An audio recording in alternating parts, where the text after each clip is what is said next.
What's up, guys? It's Johnny here from RetroPlay Games, and on this episode, we're going to be cracking open 2 boxes of Flesh and Blood Dynasty and talking about what's coming up with competitive play in Flesh and Blood at RetroPlay Games. Let's do it.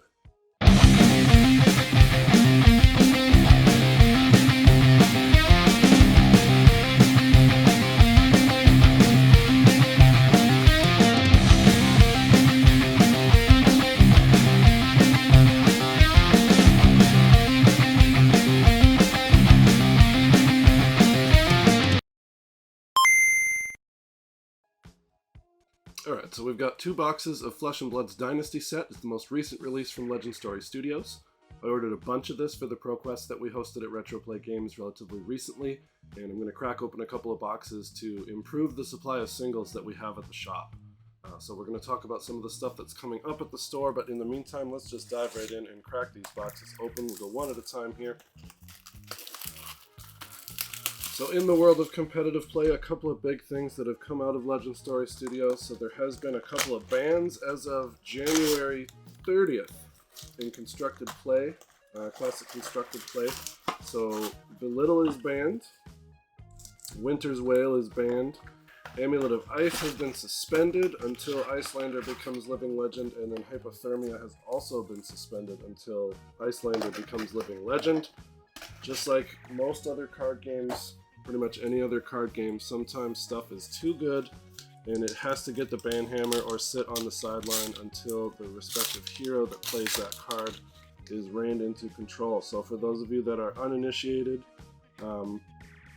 there's a Living Legend system in Flesh and Blood. So as heroes become or work their way through competitive play and play in major tournaments, they accumulate what's called Living Legend points, and when they reach a certain number of points, they become Living Legend. Means they are no longer legal in the format that they have become Living Legend in. There we go, Powder Keg for Majestic. So it's a nice way for the game to maintain its sense of balance. So anybody that has been playing at least since Uprising, you know that Fi has been one of the most oppressive heroes in the game. The combos that Fi can pull off in a single turn are just absolutely ridiculous, and a lot of players have found that it is, or at least was initially, the deck to beat. It's not so bad, it's been reined in, like every meta kind of shakes itself out as people get more comfortable with the card pool and figure out what's going on. But it did take quite some time for Fi to get reined in, so now we're seeing Icelander from the recent ProQuest tournaments and some of the other bigger events. Icelander and Oldham were starting to become super oppressive. I will say from personal experience, that is 100% the case. Oldham is very good and Icelander both are very good at disruption. They use Frostbite tokens to stop you from doing things without paying extra resources to do so. And Icelander especially is very interactive on your turn, so it's our turn, so to speak, when we're playing Icelander, and she can just lay down the hurt with that disruption and make it almost impossible for you to do anything meaningful in your turn unless you have a ton of extra resources. Now each hero has its own matchups that are good and bad, so you know, it's not 100% guaranteed that each match against one of those heroes is going to be a blowout, but of course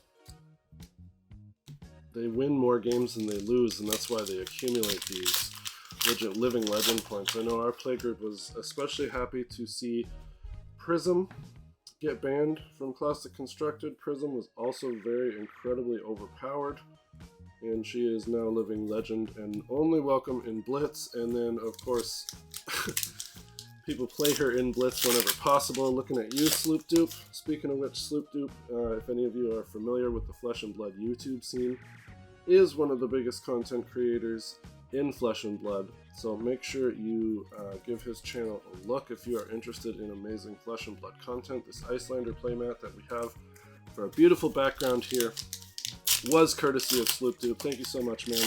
Thank you for supporting the store. Happy to have you in our local play group, so definitely give his channel a look. His content is amazing.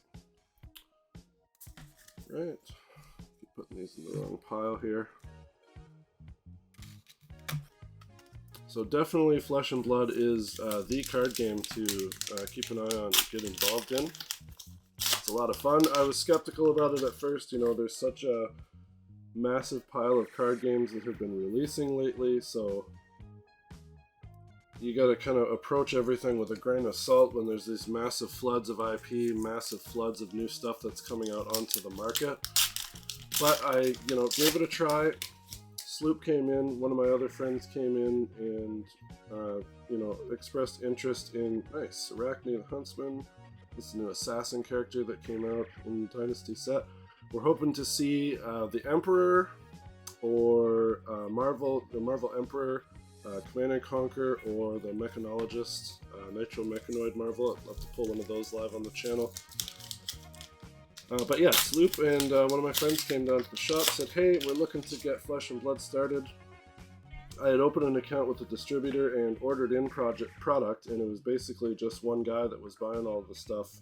Ooh, BIOS update, that's really good for Dash players. Dash is one of the rising stars of the format for sure, this format. And it was basically just one or two people that were buying up essentially the entirety of the product that I could get a hold of, and then Sloop and Joe came down and we actually ended up getting a community going. So I took that opportunity to give the game a try. I really like it. Oh, nice, a foil Pulse Weave Harpoon. Beautiful, beautiful, beautiful. Love that. It's going to be hot on the singles chart. Gave the game a try, fell in love with it. It's super good. So for the uninitiated, anybody that's watching this that hasn't checked out the game yet, essentially you play as a hero. So like you saw the Arachne card that I just put over there.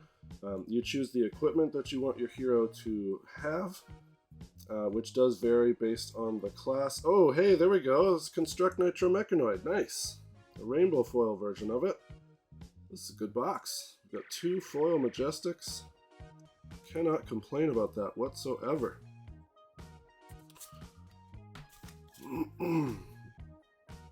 Better get those into sleeves actually before I lose track of them. Pulse Weave Harpoon. Actually a good spread of Majestics in here. These are definitely some of the highlights. Dash, like I said, going ham. Did well at our ProQuest at my store. Dash was actually the winning champion. And every time something like that happens, it drives the cost of all the cards for that champion up through the roof. So these cards, the Foil Pulse Weave Harpoon, Construct Nitro Mechanoid, these are some of the cards that you want to see for sure. Great box. But yeah, anyway, I gave the game a try. You play as the hero, you choose their equipment, and that does vary based on the class of the hero. So each hero will fall into a different class. Sometimes when heroes go Living Legend, like we were discussing, Legend Story Studios will introduce a new hero of that class, so it doesn't render all of your cards completely useless. For a little bit, you may have some cards that are unplayable for a short amount of time, at least in one format or the other, Classic Constructed or in Blitz, but it doesn't last forever. They will introduce a new hero. So that's the beauty of the Living Legend system, is a hero becomes overpowered, goes out of legality in a format, and then Legend Story Studios will come in and introduce another hero similar to that hero with the same class. Gives them the opportunity to rein in the mechanics, change things up a bit, which is nice. Each class plays very uniquely, so it's not like Magic where you are, you're playing different colors, but the game has largely the same feel. Each class feels very, very different in terms of how it plays on in the game. So the Mechanologist, the Dash that I'm playing, specifically is all about, go again, go again, go again, get in as much damage, play as much stuff during your turn as you can, and then there's equipment cards, your weapons and stuff that will give you bonuses or do extra things based on your ability to continue boosting. And then there's warrior cards where you're swinging your sword. There's the Guardian, like I said, Oldham was the Guardian class. He is now been reined in a little bit with the banning of his Winter's Whalehammer. So Guardians are all about blocking big damage, blocking, and then they come in for a massive turn, doing a ton of damage themselves. So it's very cool. It feels very balanced. So there's no, like, I mean, once in a while a hero is introduced, and I think this is just a product of the game getting bigger, is that there's less chance for, you know, really in-depth playtesting. When a game is new, the developers spend a lot of time before release testing everything. They have the opportunity to spend way more time on it, but then once the game gets into a regular release cycle, it's hard to catch some of that stuff. And I mean, you see that even from major companies. Wizards of the Coast, notorious for that, releasing cards that immediately have to be reined in. Yu-Gi-Oh! Is just, frankly, absolutely horrible for having cards that are just terribly overpowered, but they wait. So Konami wants you to buy booster boxes of the really good, the newest set, so they'll leave that stuff in play and leave those decks to be massively overpowered in the short term.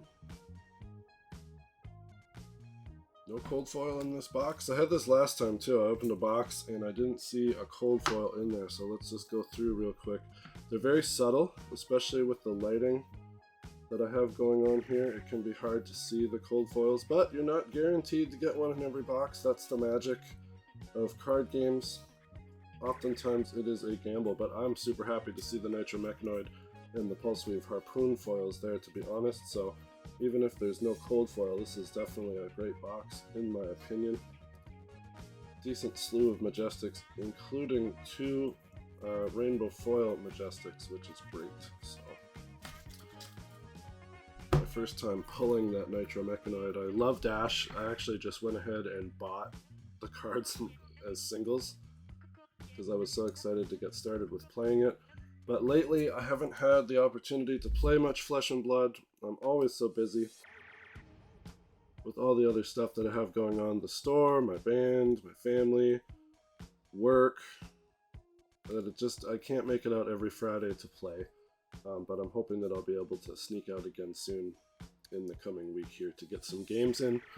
For those of you that are unaware, we do Friday Night Fab, Flesh and Blood, every Friday night at RetroPlay Games, starting at 6 o'clock.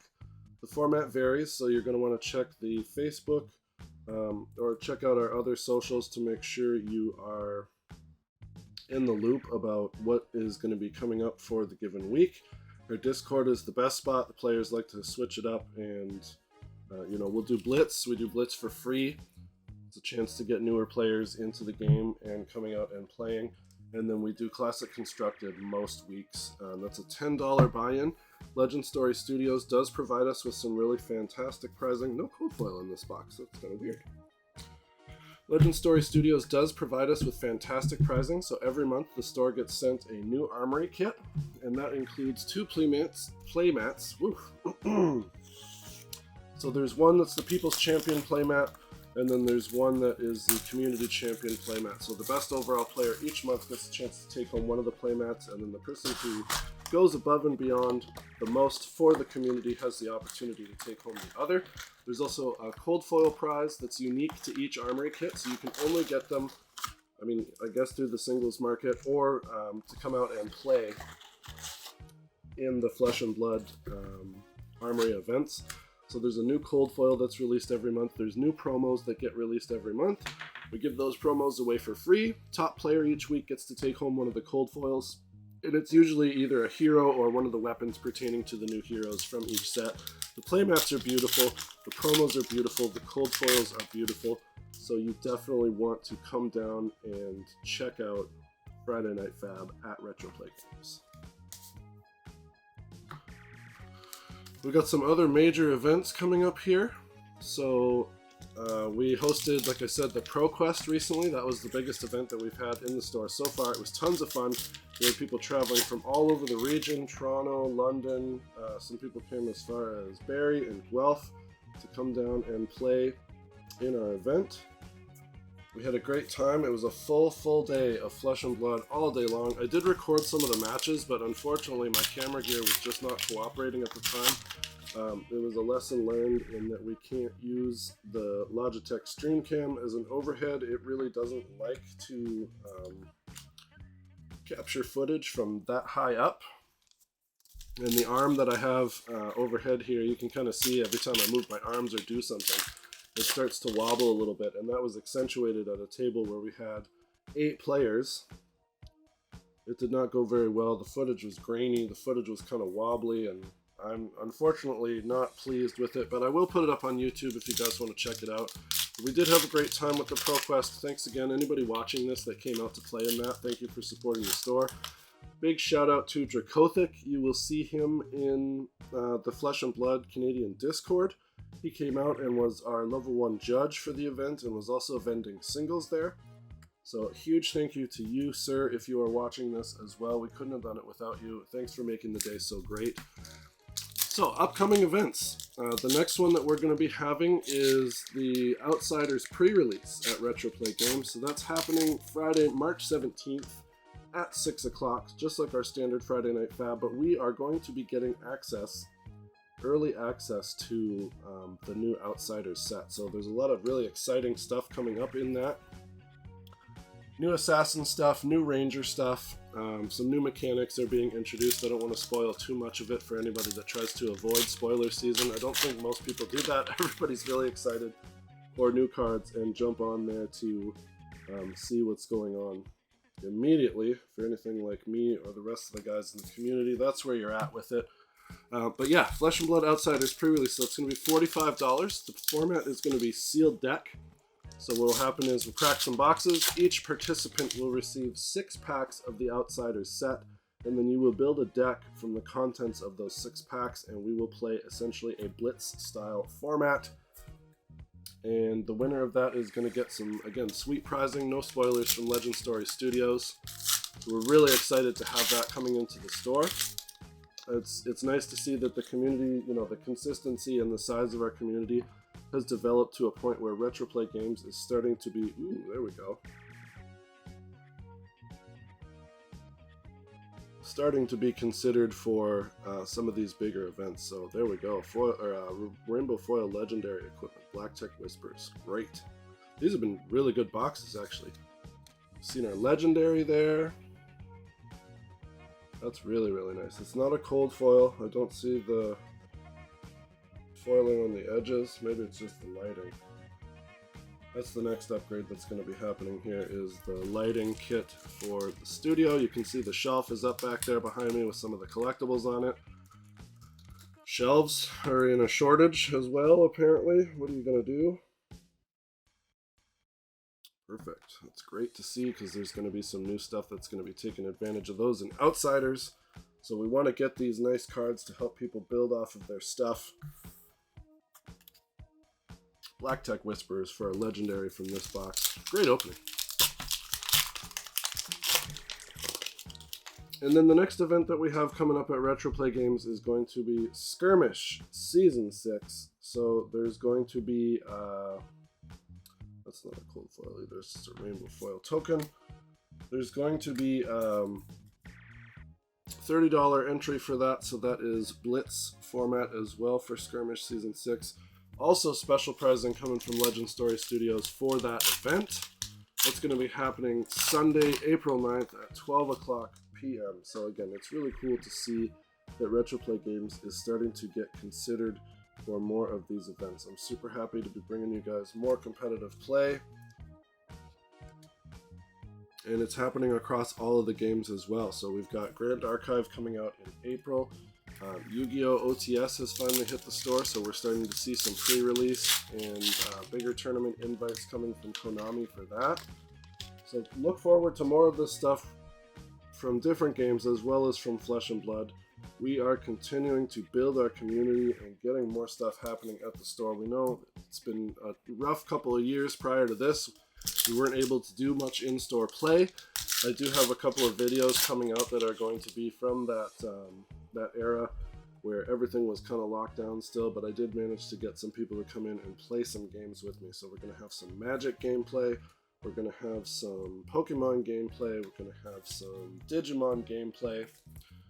I'm trying to expand the channel and get as much new content on here as I can. Help keep you guys and the wider world in the loop about what's happening at RetroPlay Games. So yes, please look forward to Skirmish Season 6 for Flesh and Blood. Again, that's coming up Sunday, April 9th at 12 o'clock p.m. This should be a good time. It's not as big as the ProQuest. That was an absolutely massive event. The winner of that went on to the Flesh and Blood Pro Tour. We're not going to be seeing that kind of a response, but we do anticipate that there's going to be people traveling from out of town to play in this event. We do have a cap on the amount of players that we can actually sustain in terms of how much table space and everything we have. So I will put up event registration tickets on the website relatively soon here, and you guys will be able to get your tickets, get registered. Hey, there we go, another foil majestic. Get yourselves registered. You're going to be able to get make sure that you are guaranteed your spot. We want to make sure our locals get first access, so I always announce everything to them, give them the opportunity to register, and then once everybody that's local has been taken care of in that regard, open it up to the wider public, because again, we are anticipating that some people are going to travel to play some Flesh and Blood in our Skirmish event. It should be a great time. Really looking forward to Outsiders. Going to be, like I said, we'll be getting our hands on some early product. So that's going to give us the opportunity to open more stuff on the channel for you, give you those exclusive looks. We were able to do that with Yu-Gi-Oh's Amazing Defenders set. Got a little bit of that stuff in early for the OTS release on Wednesday, and I grabbed the box, opened it immediately for the channel, and we got a collector rare out of that box, which was absolutely amazing. Ooh, a double majestic pack. Cool. Really nice. Can't complain about that.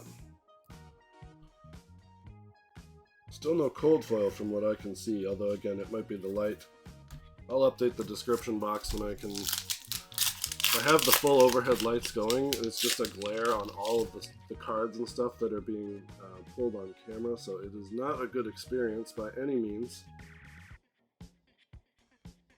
Prognosticate.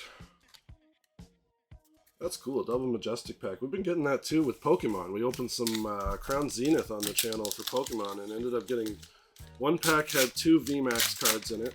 It's full art VMAX cards. Then another pack had the Mewtwo secret rare, the Mewtwo V-Star secret rare, plus there was a foil VMAX in that.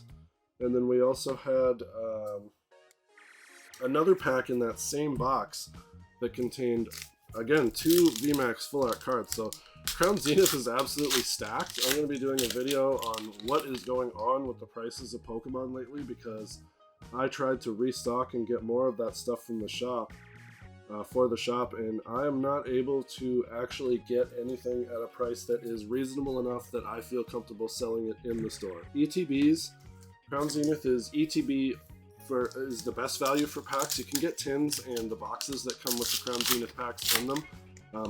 But most people are gravitating towards the ETBs. It's got the best value in terms of how many packs you get versus the cost. Those should be a $59.99 product, in my opinion. And distribution without giving away the information completely, because it is confidential for stores that have accounts.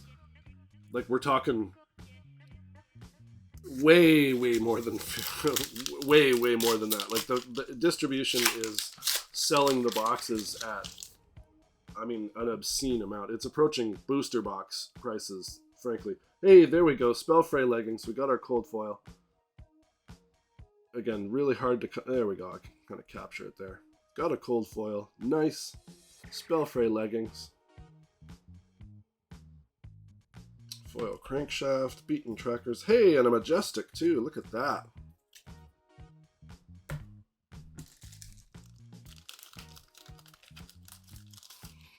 But I'm going to be doing a video about, I want to start doing some market watch videos and stuff for you guys. Hope you keep track of what's going on with the various games. Keep track of what's happening in the greater community of collectibles. You know, it's been a roller coaster since COVID of Pokemon, and then retro games, Magic, pretty much everything has had this massive heyday of price increases. There's the Arachne Young Hero, Urgent Delivery, Blessing of Focus. And then everything kind of came back down, and people were like, okay, great, you know, the supply chain issues are starting to subside, it's getting better, we're not having as many problems with this stuff. And unfortunately, that doesn't seem to be the case again long term. People are buying up so much. It's just getting to be out of hand in terms of what the prices are jumping to is a reflection of that. Like, I can't, there's other platforms that people are selling on where they're commanding, you know, huge multipliers over MSRP in terms of the value that they're getting per pack. Like, it's frankly disgusting. There we go. Just lay out all these Majestics. What a great box. It's 2 boxes. Look at that. Those are all of the Majestics that we pulled from the 2 boxes here. Plus we got ourselves a Legendary. We got 2 foil Majestics. I am super thrilled. What an absolutely great box opening. So again, look forward to more awesome content from RetroPlay Games. Please give the channel a like and subscribe. Share it with your friends. We're covering Flesh and Blood, Yu-Gi-Oh!, Pokemon, video games, Warhammer, hobbying, all kinds of different stuff. I'm really expanding the scope and content on the channel. So again, please make sure to like and subscribe, share that out with your friends. Thanks for watching, guys, and until next time, play on.